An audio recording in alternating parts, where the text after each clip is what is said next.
শুভ সন্ধ্যা। তো আমি এই ব্লাউজটা আগেই সেলাই করে রাখছি, তো এখন হুক লাগাচ্ছি। তো আজকে আকাশটা খুবই মেঘলা, খুবই ঠান্ডা ঠান্ডা ভাব, আর একটু বৃষ্টি হয়ে গেছে।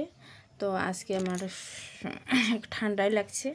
তো এখন কি করব, বসে বসে এখন হুক লাগাচ্ছি। ব্লাউজটা আমার সেলাই হয়ে গেছে, দেখতে পাচ্ছি হুক লাগানো হয়ে গেল। এখন তো আজকে সারাটা দিন একদম শরীরটা একদমই ভালো যায়নি। আর এখানে ছেলে নিয়ে আসছে মোমো নিয়ে আসার পরে এরা মোমো খাওয়া শুরু করছে। যাই দেখিস মোমো খাওয়া শেষ, সবাই ভাগ ভাগ করে নিয়ে নিচ্ছে খাওয়ার জন্য। তাই এদিকে আমি আবার শাড়ি ফলস করছি। ব্লাউজটা হয়ে গেল, এখন শাড়ি ফলস করছি। শাড়ি ফলসের মধ্যে উপরে টাক লাগাই নিচ্ছি, নিচটা হাত দিয়ে করছি, আর নিচ উপরটা এখন টাক লাগাচ্ছি। টাক লাগার পরে এখন দেখো আমি সেলাই করছি। আর শাড়ি ফলসে সেলাই করা কি বলো তো, এই যে সুতো থাকবে না, সুতোর পিছন থেকে যদি তুমি দাও তাহলে এটা না টানটা ধরে না। তো অনেকেই বলে দিদি ভাই একটা সুতো টান পড়লে পুরো শাড়ি